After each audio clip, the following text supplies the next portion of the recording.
Ladies and gentlemen, what's happening? Gordie Tamayo here with Backstage Pass on the Boise Beat, and we're going to be uncovering one of the local entrepreneurs that we got here in the Valley, none other than Austin Fernando. He is the owner and director of AF Dance Academy. We're going to give a little bit of detail behind what he's doing, how he runs his operations, and get a little bit of a behind the scenes look behind Battle City, aka, well, I won't go into all the details yet. I'll let Austin give you the low on what that's all about here. But without further ado, Austin, what's happening, brother? How you doing? Hey, what's up, man? How you been? I'm good. Fabulous. Fabulous on this warm, sunny, but cold day in the city of trees. It's like City of Ice today. Yeah, so I feel that. Yeah, but no, it's super stoked to have you on deck here. Thanks for joining me for a minute. Really want Definitely. to share with the audiences here a little bit about who you are, what you're doing, and Yeah, really kind of how the operations that you're running is really kind of a cultural innovator and sparking a whole bunch of things. One of which we're going to get into with B Town Block Party coming up here in just a short little while. But talk to yeah, me a little bit about your studio. What's the name of your studio? I know I give it a plug, but talk to me about your studio and how you came up with this. yeah. So I run AF Dance Academy. We're primarily just a hip hop dance studio. And really the biggest driver behind it was growing up. Like I grew up in Southern California. Um, I got to dance professionally like for some time. Like in LA was a big part of like the hip hop dance community out there. When I came out here, I just noticed that there were a lot of dancers that were actually really hungry to focus just on like hip hop and other kind of associated like dance art forms, but really weren't given a lot of opportunities here to just Mm, focus on that, right? Um, I think there's a lot of dance studios here that focus on the hey, you have to do jazz, you have to do ballet, you have to do lyrical, and then hip hop mm, is just like the elective or the extra thing that you get to do as well. yeah. When there's a bunch of dancers who just want to do that and just want to Hmm. focus on that. Mm, Um, so it took me some time to kind of teach at different studios here, start to see and understand that part of like the area, and really kind of drove me to help serve just the dancers that just wanted to pursue that, and that's how we came across AF Dance. And I think what really makes us different, besides just that, is that we really focus on bringing a lot of like authenticity to what we do. mm, So really focusing on bringing our dancers out of state to be able to really experience what dance is like outside of the state of Idaho. And then mm. also focusing on bringing in just like amazing talent from not just like out of state, but from around the world to share with our dancers. So they're getting like, they get that world class experience without ever having to leave the state, which is kind of sick. Sure. Yeah, then that's Yeah. cool. That's cool. I mean, you seem to be really connected in this community, and you're drawing a lot of different people to you because of that factor. It's kind of a power factor, it factor, if you would, of yours. Superpower, we'll call it.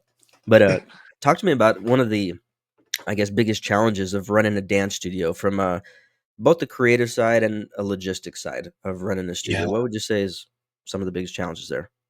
I think not even just a dance studio, but making dance a part of your career is a bit of a challenge because there's that conflict sometimes between what you want to do like artistically, right? Mm-hmm.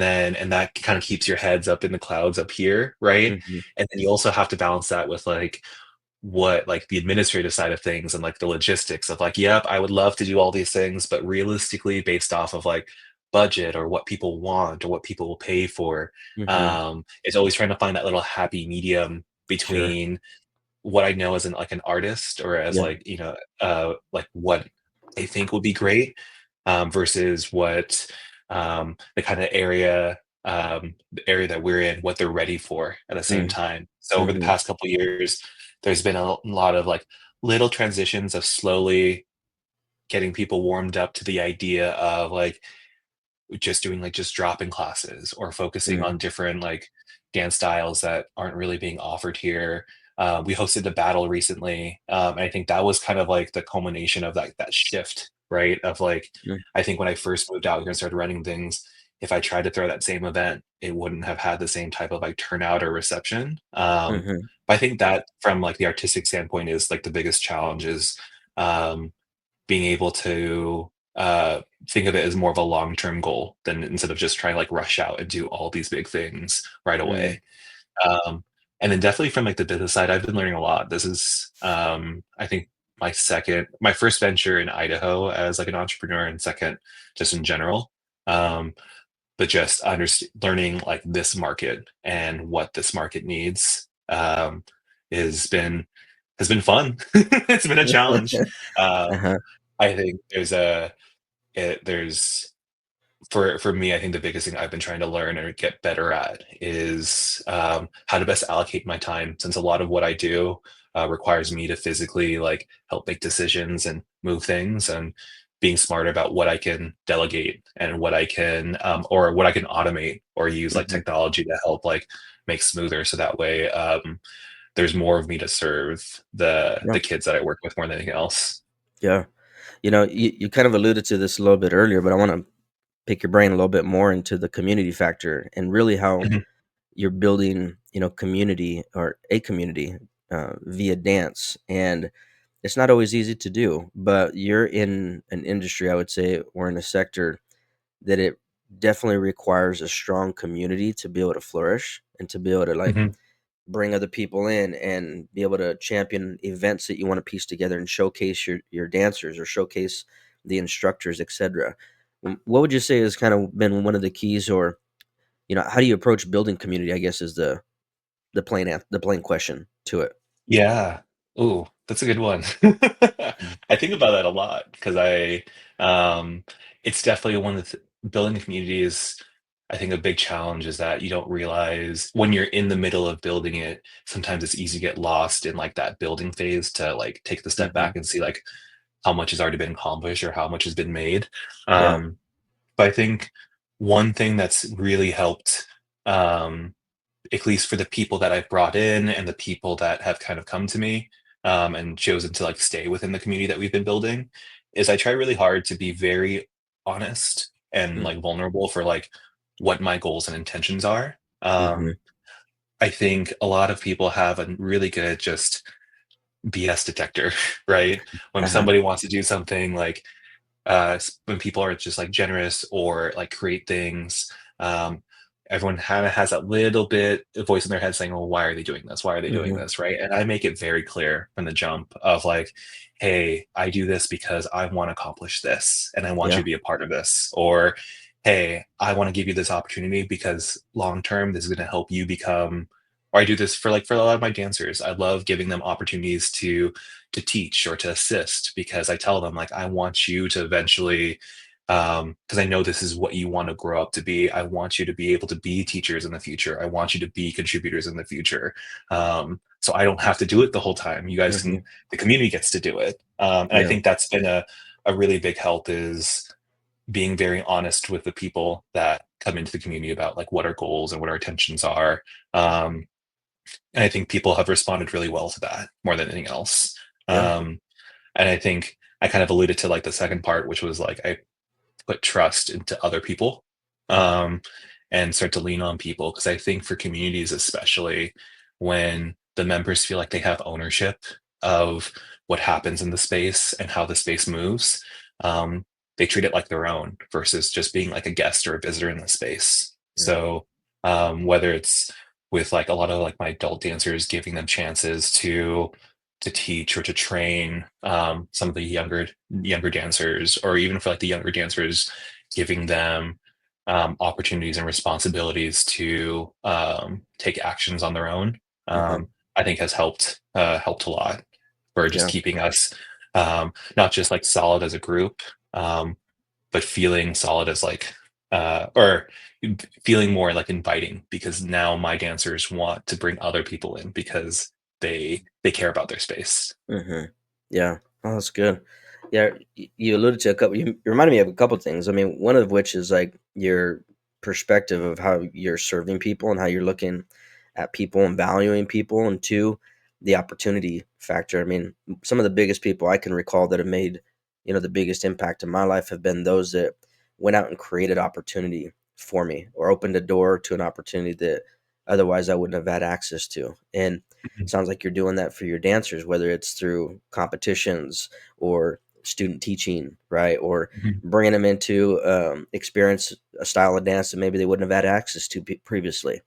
mhm, Those are all opportunities that cause people to grow an affinity for you, I would say. Yeah. And that's a big factor in the community piece.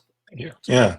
No, and I think that's like I think you probably worded that much better, is it's giving them the opportunity to do something that they probably didn't have before, right? And Hmm. I think that's how will somebody know if they like something if they've never had a Yeah. chance to even try it in the first place? Absolutely.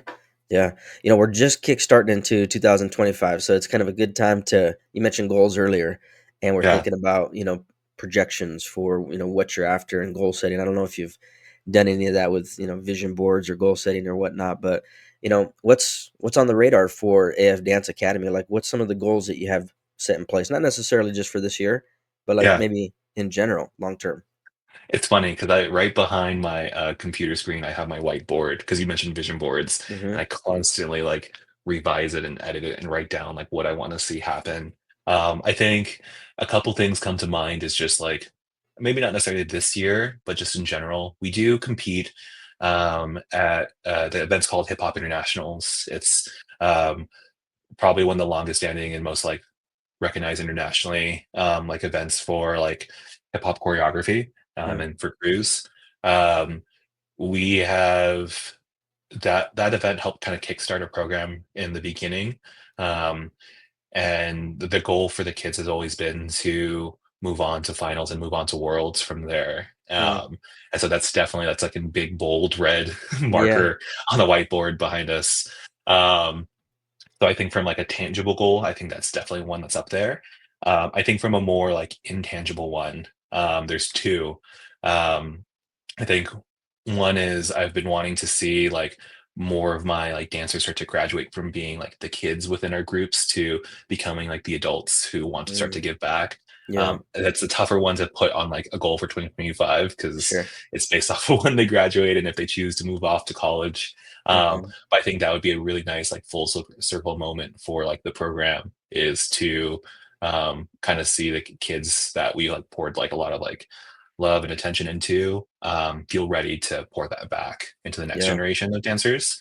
Um, and then some more like little like intangible ones. I think I would just we each of my kids have like different like storylines I really pay attention to of like, oh, I can't wait to see this person get more confident in this way, or I can't wait to see them do this. So there's a lot of like little smaller ones there. Hmm. But back to like more, I guess, like tangible goals. Um, there are like quite a few events that like I'd love our program to be invited to that are kind of around the US that are invite only. So we're really trying to build up to have that like recognition to be able to Hmm. compete and perform at those. And I think the last kind of big one, um, last year we were able to host our first like larger Battle City. Uh-huh. Um, and it was super sick. Yeah. It was dope. Of course, we're gonna plan it again, but like my goals behind it is I had a lot of my dancers who were a little too shy or nervous to compete Mm. this past Mhm. year. Yeah. Um, so I have a list of names of dancers I would love to see just feel like they're that much like they've gotten more confident and stronger in their own like skill sets that they want to compete as Yeah. well. So yeah, That's the awesome. whiteboard's kind of messy right now. Yeah, at least you got it there. No, that's good. That's awesome. Yeah, I mean, see, this all speaks to opportunity. Like you're actually creating the opportunities for your students that they need. And while some might not have been ready last year to jump Mhm, right into it, they might be ready here this upcoming year with what you're creating. I think that's a good time to drop in and speak to this whole concept behind Battle City, how you kickstarted that last year. mhm. Um, Round two, if you would call it, hopefully coming up in the near future in 2025, but a precursor to that being B Town Block Party. Speak to me about B Town Block Party, what it is. My Yeah, understanding and is it's coming up on the 18th of January, and it's coming going up to be at quick. Heritage Social Club, right? And Yeah. you got some good parties that are good boys of mine as well as good friends of mine that are going to be jumping in here with you. But talk to me a little bit about B Town Block Party and what the reason for it is, what the concept of it is, etc. Yeah, definitely. And maybe it's a little bit of backstory for Battle City, for those that are unfamiliar. Battle City was our first like large scale freestyle battle event. So I'm sure for a lot of people, they've been seeing like the different like Red Bull dancer style videos on like their Instagram reels or their TikToks, right? Um, or if depending on your age demographic who watches this, right? We go all the way back from like You Got Served to like Boogie Hmm. Nights or whatever, right? Right. We hosted that here, and we had a great turnout. We invited world champions from like around the world to come and judge and to participate in like as like exhibition battles, and we were able to bring attendees and battlers from around the US to compete. And then one thing that was very clear after we hosted it is that there is a growing interest in breaking and hip hop dance just in the area to watch and observe and be a part of it.